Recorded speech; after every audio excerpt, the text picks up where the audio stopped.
প্রধান উপদেষ্টার উদ্দেশ্যে বিএনপি স্থায়ী কমিটির সদস্য সালাউদ্দিন আহমেদ বলেছেন, আপনি কি চান নির্বাচনের জন্য আপনার সঙ্গে আমাদের দ্বন্দ্ব সৃষ্টি হোক? এদেশের জনগণ যমুনামুখী লং মার্চ করুক। হুঁশিয়ারি করে দিতে চাই আপনাকে যে ডিসেম্বরের মধ্যে বাংলাদেশে একটি অবাধ সুষ্ঠু নির্বাচনের আয়োজন করুন। আপনার একমাত্র ম্যান্ডেট সাধারণ নির্বাচন করা। তিনি বলেছেন, আপনার সরকার একজন বিদেশি নাগরিককে জাতীয় নিরাপত্তা উপদেষ্টা করেছেন। একজন বিদেশি নাগরিকের কাছে এই দেশের সেনাবাহিনী নিরাপত্তা সংক্রান্ত রিপোর্ট দেবে, ভাবলেন কিভাবে? বিএনপির এমন হুঁশিয়ারি সরকারের কেমন ভাবে নিলে দেশের জন্য ভালো হবে? দেখুন, এই সরকারটা টিকে আছে মূলত, মানে আমি যদি হাই পলিটিক্সের কথা বলি তাহলে টিকে আছে মূলত তিনটা স্টেক হোল্ডারের উপরে। একটা হলো বাংলাদেশ সেনাবাহিনী, আর্মি, আরেকটা হলো Bangladesh nationalist party, the main political party. And যারা মানে ঢাকার বাইরে যান তারা অলরেডি এটা জানেন আমি যেটা বলছি, যে বিএনপি এই মুহূর্তে সব কিছুর নিয়ন্ত্রণ বিএনপির লোকজনের হাতেই। সো এটা একটা বড় স্টেক হোল্ডার। আর 3 নম্বর ডেফিনেটলি গণ অভ্যুত্থানের নেতৃত্ব দানকারী যে ছাত্ররা ছিলেন এবং যারা ইউনূস সাহেব বারে বারে বলেন যে এরাই আমাকে ক্ষমতায় বসিয়েছে। তো এখানে ইউনূস সাহেব তার ঠিক কোন উপদেষ্টাদের উপদেশগুলো শুনে এরকম কিছু সিদ্ধান্ত নিচ্ছেন যেখানে তাকে কিন্তু সরাসরি একদিকে সেনাবাহিনী একটা স্টেক হোল্ডার তার মুখোমুখি দাঁড়াতে হচ্ছে, আর আরেকটা হচ্ছে বিএনপির মুখোমুখি দাঁড়াতে হচ্ছে। হ্যাঁ, সো একটা কথা আপনি জিজ্ঞেস করেছিলেন না যে বিএনপি যদি, জাহেদ ভাই যেটা বলছিল যে বিএনপি যদি এখন রাস্তায় নেমে আসে তাহলে কি হবে? কি হবে? যমুনা অভিমুখে লং মার্চ। না, এবং যমুনা অভিমুখে লং মার্চের কথাটা খুবই ইন্টারেস্টিং, আমি শুনে একটু হাসছিলাম যে যমুনা অভিমুখে লং মার্চ বা যমুনার ঠিক পাশে ওয়াসার পানি ছিটিয়ে টিটিয়ে যে একটা মিটিং করে কোনো একটা দাবি খুব ইজিলি আদায় করে নেওয়া যায়, এটা তো এই সরকারই দেখিয়েছে। এবং তাদের যে পাওয়ার পার্টি, যেটা অনেকে কিংস পার্টি বলে, আমি সেটাতে যাইতে চাই না, বাট এই যে প্রবণতাটা যে যদি ইউনূস সরকারের কাছ থেকে যদি কোনো দাবি আমাদের আদায় করতে হয় তাহলে আমাদেরকে ওই যমুনার সামনে গিয়ে আমরা সব রোড ব্লক করে বসে থাকতে হবে। কারণ আনফর্চুনেটলি ইউনূস সাহেব নিজে কোনো সরাসরি কোনো প্রশ্নের উত্তর দিচ্ছে না, এবং আমি বলবো যে এটা কিছুটা প্রতারণামূলক। ইলেকশন কবে হবে একটা সাংবাদিক আপনাকে জিজ্ঞেস করতেছে, আপনি ডিসেম্বরে হতে পারে কিন্তু জুনের আগে হবে। That doesn't make any sense. কারণ আমাদের প্রতিটা এই দেশে ইন্টারিম গভর্নমেন্টটা কতদিন আছে এটার উপর আমাদের অনেক কিছু ডিপেন্ড করে। ঠিক আছে, ন্যাশনাল সিকিউরিটি অ্যাডভাইজার হলেন গিয়ে খলিল সাহেব। দিস ইজ আনপ্রেসিডেন্টেড, এই প্রথমবার মনে হয় কেউ বাংলাদেশের ন্যাশনাল সিকিউরিটি অ্যাডভাইজার হলো। হ্যাঁ, বাংলাদেশের ন্যাশনাল সিকিউরিটির এখন সবচেয়ে বড় চ্যালেঞ্জ কি মিয়ানমারকে হিউম্যানিটেরিয়ান করিডোর দেওয়া? অবশ্যই না। এবং এই যে করিডোরটা দেয়া হবে, আমার কিন্তু কোনো আপত্তি নাই। আমি রোহিঙ্গাদের একজন কমরেড মনে করি নিজেকে, এবং রোহিঙ্গা রিফিউজিদের রাইটসের জন্য আমি নিজে অনেক দিন ধরে কাজ করে আসছি। সো আমার ব্যক্তিগতভাবে রোহিঙ্গাদের ওইখানে রাখাইনে করিডোর দিতে আমার কোনো আপত্তি নেই। কিন্তু এটা ইউনাইটেড নেশনসের যে চার্টার আছে, মানে এটা হলো গিয়ে যে সারা দুনিয়ার যে সংবিধান, সেটা 3 নম্বর বা 4 নম্বর যে মূলনীতি, পিসফুল সেটেলমেন্টস অফ ডিসপিউটস, এটার একটা গুরুতর লঙ্ঘন। এটা নিয়ে কি আমরা বাংলাদেশে কোনো আলোচনা শুনেছি? আচ্ছা, বাংলাদেশের ন্যাশনাল সিকিউরিটি অ্যাডভাইজার, আমার তো মনে হয় তার সবচেয়ে বেশি ফোকাস করা উচিত ছিল ইন্ডিয়াতে যে কয়েক হাজার আওয়ামী লীগের নেতাকর্মী এবং শেখ হাসিনা নিজে পালিয়ে আছে, এটার ব্যাপারে তিনি কী করেছেন। আমরা যেটা দেখেছি, আমাদেরই বন্ধুবান্ধব সাংবাদিক যারা এখন প্রেস উইংয়ে গিয়েছেন, ওনারা আমার অত্যন্ত প্রিয় মানুষ, আমি কোনো নাম, এই জন্য আপনাকে অনুরোধ করবো প্লিজ নামটা বলবেন না। ওনারা ছবি শেয়ার করছেন যে অজিত দোভালের সাথে খলিল সাহেব। ঠিক আছে, আই ওয়ান্ট টু নো যে আপনি এই এখন অজিত দোভালের সাথে কি কথা বলছেন।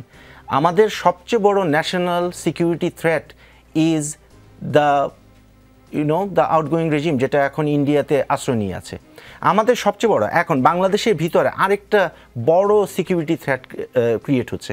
আমরা জানি যে অনেকের খুব মেজাজ খারাপ হয় যখন জেনারেল ওয়াকার, আর্মি চিফ, উনি যখন মানে মাঝে মাঝে মুখ ফসকে বলে ফেলেন যে আমাদের ইলেকশন দিতে হবে। কেন জেনারেল ওয়াকারের কেন ইলেকশনটা এই মুহূর্তে কেন দরকার? এইটা দরকার এই কারণে যে একটা ডিসিপ্লিন ফোর্স বাংলাদেশ আর্মি বছরের পর বছর, মাসের পর মাস সিভিলিয়ান এরিয়াতে, মানে লোকালয়ে ডেপ্লয়েড থাকতে পারে না। এটা একটা যে কোনো দেশে আপনি যান, আজকে দেখেন জুলাই মাসের আগের থেকে কিন্তু জুলাই 2024 রাইট, জুলাই 2024-এ তাদেরকে ডাকা হলো লাস্টের দিকে। ওই সময় থেকে এখন পর্যন্ত একটা ডিসিপ্লিন ফোর্স এটাকে আপনি সিভিলিয়ানদের সাথে ডিপ্লয় করে রাখছেন।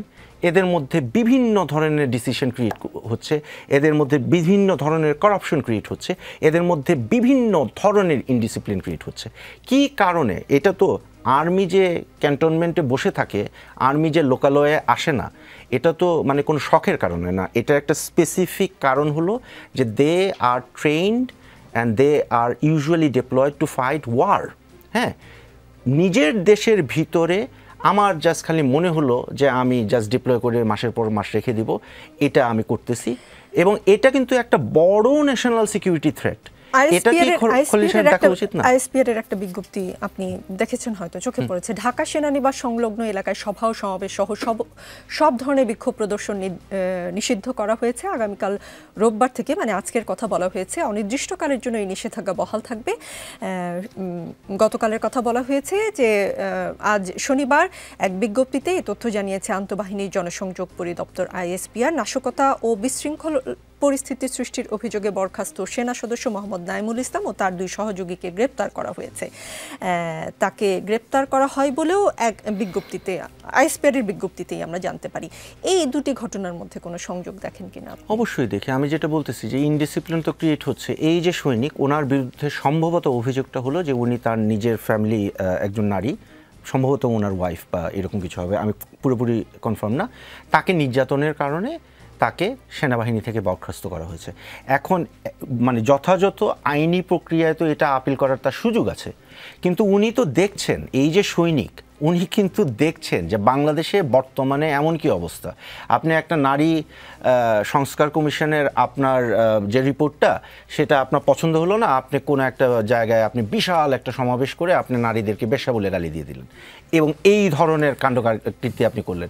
আপনি এখন কোনো একটা রাজনৈতিক দলকে নিষিদ্ধ করতে চান, আপনি একটা সরকারি স্পন্সরশিপ নিয়ে বা কোনো এক ধরনের মানে ব্যাকআপ নিয়ে আপনি প্রধান উপদেষ্টার যে বাসভবন সেটা ঘেরাও করে রেখে তারপরে আবার আপনি একবার শাহবাগে আসবেন, একবার বলবেন যে 1 ঘন্টার মধ্যে যমুনাতে যাব।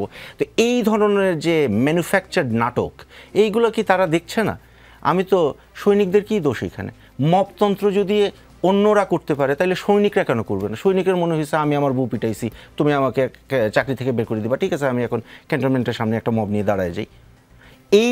এই ইনডিসিপ্লিনগুলা, এগুলো তো মপতন্ত্রের কারণেই আসছে। এবং এইটাই তো আমি যেটা বলতেছিলাম যে এই যে এটা কি একটা ন্যাশনাল সিকিউরিটি থ্রেট না? তো ন্যাশনাল সিকিউরিটি অ্যাডভাইজার এখন পর্যন্ত কি এই ব্যাপারে কোন পদক্ষেপটা নিয়েছেন? ন্যাশনাল সিকিউরিটি অ্যাডভাইজার এখন পর্যন্ত পাবলিকলি আমি যতদূর জানি যে বিষয়ে কথা বলেছেন সেটা হলো মিয়ানমারের করিডোর। অ্যাজ আই সেড, মানে বাংলাদেশ নিজে থেকে এই ডিসিশনটা নেওয়া আন্তর্জাতিক আইনে it will be terrible violation. কারণ এইখানে আমরা মানে আন্তর্জাতিক সম্পর্কের মূল 3টা রুলের মধ্যে একটা কোর ইনভায়োলেবল রুল হলো পিসফুল সেটেলমেন্ট অফ ডিসপিউট। আপনি জাতিসংঘের সিকিউরিটি কাউন্সিলের একেবারে স্পষ্ট ম্যান্ডেট ছাড়া আপনি এটা করতে পারেন না। এবং আপনি এখন বলে বেড়াচ্ছেন যে আমরা করিডোর দিয়ে দিচ্ছি বা করিডোর আমাদেরকে দিতে হবে বা এটা তো হয় না।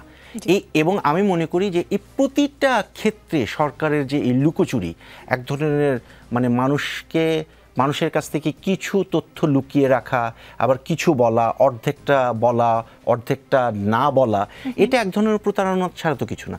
আমি যেটা বললাম যে আমরা জানি যে বর্তমানে বাংলাদেশে যে পরিস্থিতি এবং বাংলাদেশের হিস্ট্রি বলে যে ডিসেম্বর থেকে ফেব্রুয়ারি মাসের মধ্যে বাংলাদেশে ইলেকশন করতেই হবে। আমি বুঝতেছি না যে ইউনূস সাহেবের কি সমস্যা এই কথাটা স্পষ্ট বলে দিতে। এবং আমি কারণ এখানে তো বিশাল ইনভেস্টমেন্টের ব্যাপার আছে। ফরেন ইনভেস্টররা এখনো বসে আছে যে আমরা কবে একটা ইলেক্টেড গভর্নমেন্ট আসলে, কারণ এখন তো কেউ জানে না যে আগামী 6 মাস পরে কি হবে বা আগামী 1 বছর পরে কি এক্সপেক্ট করা যেতে পারে। এই ধরনের ইনডিসিশন মূলত একটাই বার্তা দিচ্ছে যে বাংলাদেশ এখনো স্টেবল হতে পারেনি। জি।